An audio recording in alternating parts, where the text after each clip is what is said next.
Opa, tudo bem? Vamos falar um pouquinho sobre retorno do investimento ou retorno sobre o investimento dentro de uma holding ou na estruturação de uma holding patrimonial. Mas antes, deixa eu me apresentar um pouquinho aqui, falando sobre mim. Meu nome é Juliano Camelo, aqui está meu Instagram, @contador_holding, e no Instagram ou nesse canal você vai buscar, você vai ver bastante coisa sobre holding nos próximos dias, nos próximos meses. É um canal bem dedicado a quem quer trabalhar com holding ou quem quer abrir uma holding e entender um pouco mais sobre a holding. Holding familiar, holding patrimonial, holding do agronegócio, desculpa, enfim, as holdings da vida. Mas, sem delongas, vamos lá falar sobre o tema de hoje, que é o retorno do investimento. Muito bem, muitos me procuram para constituir, para abrir uma holding, e eles querem entender, né? Às vezes já vem meio que sabendo um pouquinho, o tio Google já ensinou um pouco do que é, mas eles vêm buscando saber quais as vantagens, quais os benefícios que essa holding vai trazer para eles. Normalmente já vem sabendo que tem lá blindagem ou proteção patrimonial, que tem, por exemplo, retorno sobre investimento, já ouviram falar, que tem economia tributária, enfim, já escutaram falar muitas coisas, mas querem sempre ter alguém que seja especialista nisso. E aí, cabe a nós especialistas trazer essa informação da melhor forma. Falando sobre o retorno, o que acontece? Para constituir uma holding, assim como qualquer outra empresa, precisa investir. Né? Você vai abrir uma pastelaria, você vai investir. Você vai abrir uma imobiliária, você vai investir. Você vai abrir uma holding patrimonial, você vai investir. Qual é o investimento que é? O capital dessa empresa, que muitas vezes é o patrimônio dos sócios, da família, mas também tem um outro investimento que são os gastos, digamos assim, né? Muitos entendem como gastos, porque são os gastos de constituição, os gastos com os impostos, né? Nós temos aí o ITBI, nós temos aí também taxas, emolumentos, enfim, tem aí uma série de valores que tem que investir, que tem que, entre aspas, gastar para que se torne aí uma holding patrimonial. E aí vem aquela questão de fazer a conta, mas vale a pena ter a holding ou vale a pena ter os imóveis na pessoa física? Qual a vantagem econômica, financeira que eu tenho sobre isso? E aí eu vou trazer aqui um exemplo de aluguel, né, para mostrar para vocês. Vou até aqui compartilhar a minha planilha. Deixa eu ver aqui. Esta aqui, beleza. Então temos aqui uma planilha de Excel que traz um exemplo sobre a questão do aluguel. Vejam que aqui essa planilha ela tem várias abas aqui que traz, né, os cálculos para chegar nesse cálculo final aqui. Tá? Mas eu não vou me ficar demonstrando e dando aula de Excel, de planilha. A ideia aqui é só entender o conceito, certo? Falando em esse cálculo aqui, esse payback, você tem como buscar algumas plataformas, né? Eu não vou dar aqui nome das plataformas, porque eu não ganho dinheiro para isso, mas vai lá no Google e bota plataforma, cálculo, holding, plataforma, payback, holding, alguma coisa vai aparecer lá, e aí analisar quais são as opções que podem te ajudar, caso você queira trabalhar com isso, caso você queira entender um pouco mais. Mas eu vou trazer esse meu exemplo aqui em tela, e vou, né, dar algumas simulações, algumas dicas aqui. Então vamos lá, tem aqui um caso que tem um patrimônio de 4.700.000, que a pessoa tem um aluguel, a família tem um aluguel de 20 mil por mês. Na época que eu fiz esse cálculo aqui, 20 mil por mês dava lá, por exemplo, 4.600 de imposto. Na pessoa física, 4.630. Na pessoa jurídica, numa holding patrimonial, esse imposto, em vez de 4.600, diminui para 2.266. Beleza, então significa que eu vou ter uma economia tributária se eu constituir essa holding de 2.364 por mês. Isso já é uma baita economia. Mas, claro, como eu falei, precisa investir, precisa gastar, precisa constituir essa empresa. E aí, esse gasto, quais são esses gastos?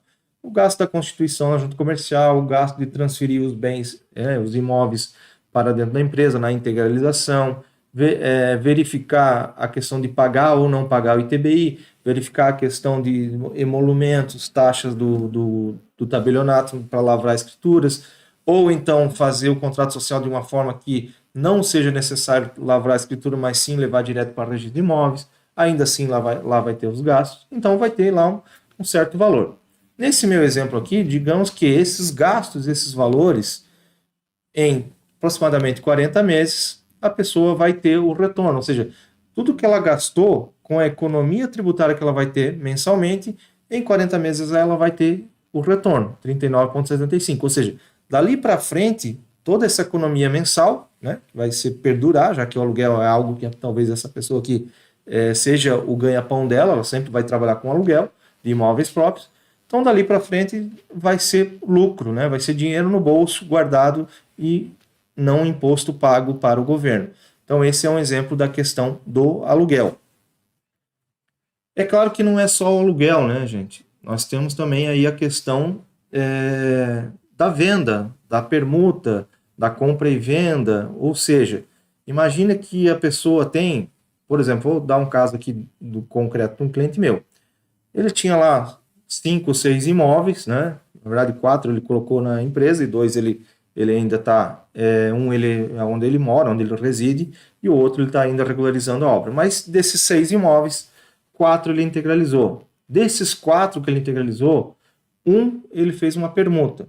Ou seja, ele tinha um terreno lá, uma casinha de madeira, na verdade, mas enfim, casa nem conta.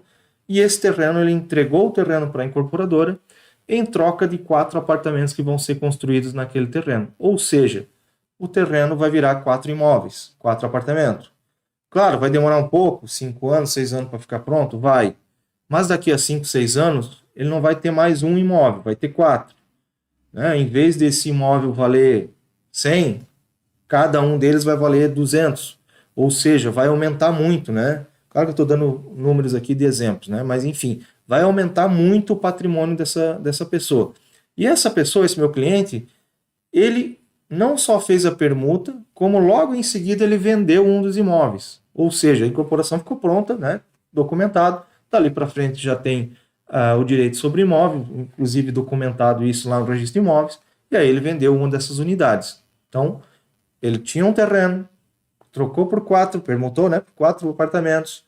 Desses apartamentos, ele vendeu logo em seguida.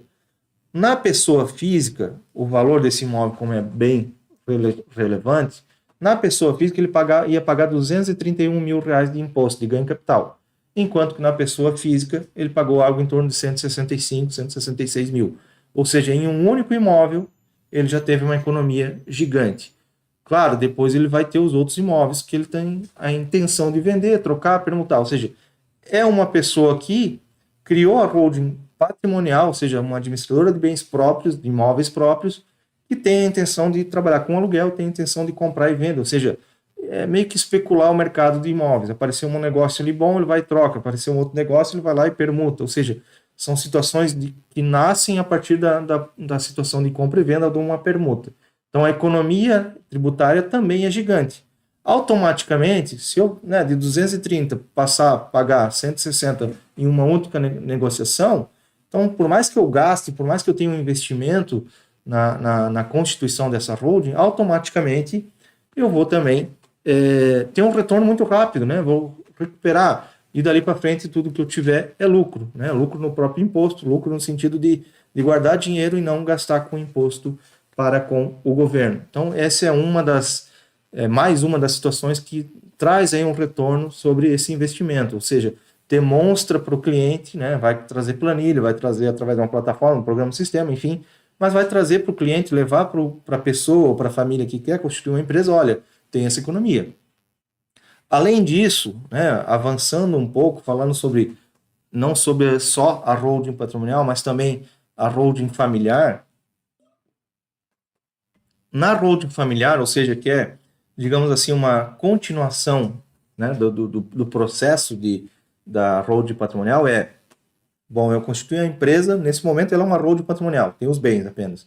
Segundo momento, eu quero fazer a doação para os filhos, né, doação com usufruto, enfim, aí vai ter um vídeo aí para frente para falar um pouco sobre como fazer essa doação de maneira que os patriarcas não percam o poder de decisão, de voto, o poder econômico sobre esses bens. Mas aí, nesse momento em que eu começo a pensar em uma holding familiar, aí eu vou, né, pensar em doação. Pensar em doação ou pensar no ITCMD. E aí tem mecanismos para que façam essa economia do ITCMD, né, ferramentas ou formas de fazer para ter economia do ITCMD.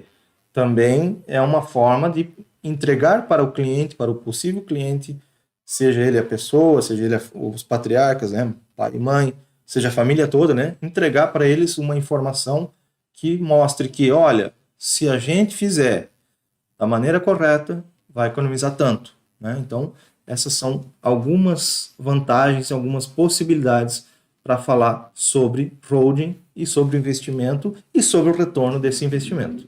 Beleza? Esse foi o assunto de hoje. Espero que tenham gostado. Se gostou, dá um like, dá um joinha, encaminha para algum amigo que tem interesse, que goste do assunto e que talvez queira aí trabalhar em parceria, queira entender um pouco mais sobre holding ou trabalhar com holding no dia a dia. Valeu, um abraço.